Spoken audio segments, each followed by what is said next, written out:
शादी के समय क्या आपको मेरा इतना बड़ा कुनबा नजर नहीं आया था? रीता जी अपने कमरे में जाकर लेटी ही थी कि डोरबेल बज गई। बहू ऋचा को आवाज लगाई दरवाजा खोलने के लिए, पर ऋचा शायद छत पर सूखे कपड़े लेने गई हुई थी। 2-3 बार डोरबेल बजी। मन ही मन कसमसाती हुई निकलकर रीता जी बाहर आई और दरवाजा खोला। देखा तो सामने ऋचा के बुआ और फूफा जी खड़े थे। मन न होते हुए भी रीता जी ने उन लोगों को नमस्कार किया और अंदर ले आई। अंदर हॉल तक आते आते मन में कई बातें घूम चुकी थी। इन लोगों को भी रविवार के दिन चैन नहीं है, बस मुंह उठाया और चले आए। अच्छी बहू पल्ले पड़ी है मेरे, आए दिन कोई ना कोई उसके मायके से आता ही रहता है। आज इधर कैसे आना हुआ आप लोगों का? रीता जी ने सवाल किया। हमारे पोती शुभ का मुंडन है, तो सोचा न्योता भी दे देंगी और ऋचा से मिल भी लेंगे। बहुत दिन हो गए उसे देखे हुए भी, बुआ जी ने जवाब दिया। इतने में ऋचा भी नीचे आ गई और बुआ जी फूफा जी को देखकर बड़ी खुश हुई।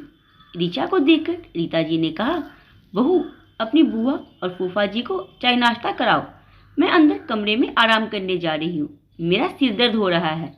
और कहकर रीता जी अपने कमरे में चली गई। उनका ये रूखा व्यवहार देखकर ऋचा की बुआ और फूफा जी एक दूसरे की शक्ल देखने लगे। तब ऋचा ने बात को संभाला। वो आज दरअसल मम्मी जी की तबीयत खराब है ना, इसीलिए। आप लोग बैठो ना, मैं अभी आप लोगों के लिए चाय नाश्ता लेकर आती हूँ। अरे नहीं बेटा, तू बैठ हमारे पास, हम तो बस जा ही रहे हैं, तुझे देखने की इच्छा थी इसीलिए चले आए। और हाँ, यह तेरे भतीजे के मुंडन का कार्ड है, तुम जरूर से आना। और हाँ, अपने परिवार को भी साथ लेकर आना। समधन जी की तबीयत खराब है, इसीलिए तुम ही उनसे बोल देना। जी बुआ जी जरूर आऊंगी, पर ऐसे कैसे, चाय तो लेनी ही पड़ेगी। अरे मेरी बच्ची, चाय नाश्ता छोड़, तू तो बस बात ही कर ले हमसे। ऋचा के बुआ और फूफा जी मुश्किल से 10-15 मिनट वहां रुके और फिर रवाना हो गए। ऋचा को रीता जी का व्यवहार बिल्कुल पसंद नहीं आया। अक्सर यही होता था, जब भी ऋचा के मायके से कोई आता था तो रीता जी सिर दर्द का बहाना कर अपने कमरे में जाकर बैठ जाती और फिर उनके जाते ही कमरे से बाहर निकल आती। उसके बाद शुरू होता शिकायतों का सिलसिला, जो 2-3 दिन तक चलता ही रहता। हमारे तो मायके से हर रोज कोई उठकर नहीं आता था, तुम्हारे तो मायके से जब देखो कोई ना कोई चला आता है। बेटी के ससुराल में आने से पहले सोचना तो चाहिए, ऊपर से आए दिन पता नहीं कितने प्रोग्राम होते हैं तुम्हारे मायके में। इतना बड़ा कुनबा है, जरूरी है क्या सबसे रिश्ता निभाना? बेचारा मेरा बेटा तो ससुराल के चक्कर लगा लगा कर ही बर्बाद हो जाएगा। शाम को जब ऋचा का पति मयंक ऑफिस से आया तो ऋचा ने उसे बुआ जी का कार्ड देते हुए कहा, बुआ जी के पोते का मुंडन है, इसी के उपलक्ष्य में प्रोग्राम रखा है, हमारे भी पूरे परिवार को न्योता दिया गया है। अच्छा, पर मेरी तो जरूरी मीटिंग है, एक काम करना, तुम मम्मी और पापा चले जाना, हम तो कहीं नहीं जाएंगे, पहले ही बता देती हूँ। ऋचा जी ने बीच में ही कहा। क्यों, क्या हो गया मम्मी, आप क्यों नहीं जाओगी?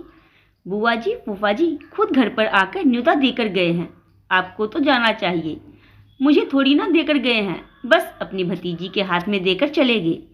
पर मम्मी जी, आप ही तो सिर दर्द का कहकर कमरे में चली गई थी। अरे घर में ही तो थी, कहीं घर के बाहर थोड़ी ना गई थी। इतना बड़ा कुनबा है, लेकिन जरा सी भी समझ नहीं है कि बेटी के ससुराल न्योता देते हैं तो न्योता उसके सास को दिया जाता है, अपनी बेटी को बुलाने के लिए उसके सास ससुर से पूछा जाता है। इतना बड़ा कुनबा लेकर बैठे हैं, पर बिल्कुल भी समझ नहीं है। हम क्या रोड पर पड़े हैं जो ऐसे उठकर चल देंगे? ऋचा ने मयंक की तरफ देखा तो मयंक ने बात संभालते हुए कहा, कोई बात नहीं मम्मी, आप नहीं जाना चाहती हो तो मैं अपनी मीटिंग पोस्टपोन कर लेता हूँ और ऋचा के साथ मैं ही चला जाऊँगा। हाँ, तू तो तेरा काम धंधा छोड़ दी और अपने ससुराल के चक्कर लगाते रह। किस्मत ही खराब है मेरी, जो ऐसी बहू मिली है जिसका कुनबा भी इतना बड़ा है, जिसे जिला घोषित कर देना चाहिए। बस काम धाम छोड़कर इनके साथ चक्कर लगाते रहो। आज मामा के घर प्रोग्राम है, कल फूफा जी के घर प्रोग्राम, कभी मौसी तो कभी ताई, कभी दीदी तो कभी भाई। खर्चा नहीं होता है क्या? रीता जी सिर पर हाथ रखकर शिकायत करते हुए बोली। यह बात ऋचा को बिल्कुल पसंद नहीं आई और उसने जवाब देना ही ठीक समझा। मम्मी जी, यह क्या बार बार आपने कुनबा कुनबा लगा रखा है? शादी के समय क्या आपको मेरा इतना बड़ा कुनबा नजर नहीं आया था? तब तो बड़ा प्यार आ रहा था आपको मेरे कुनबे पर। तब तो आपको अपनी किस्मत पर बड़ा नाज हो रहा था जब इन लोगों की तरफ से भर भर के गिफ्ट आ रहे थे। अब क्या हो गया?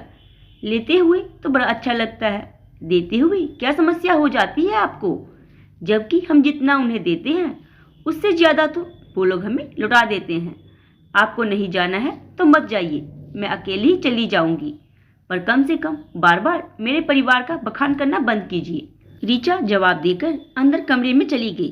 पीछे से रीता जी मुंह फुलाकर मयंक की तरफ देखने लगी।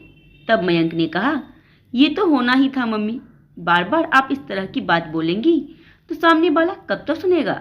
शिकायत भी उतनी ही करो जितनी बर्दाश्त हो सके, कहकर मयंक भी कमरे में चला गया। रीता जी वही अपनी शिकायतों के पुलिंदे के साथ अकेली बैठी रह गई। तो आज की कहानी के बारे में आप लोग अपने में जरूर दी, और कहानी पसंद आई हो तो वीडियो को लाइक, सब्सक्राइब और वीडियो को शेयर करना ना भूलें।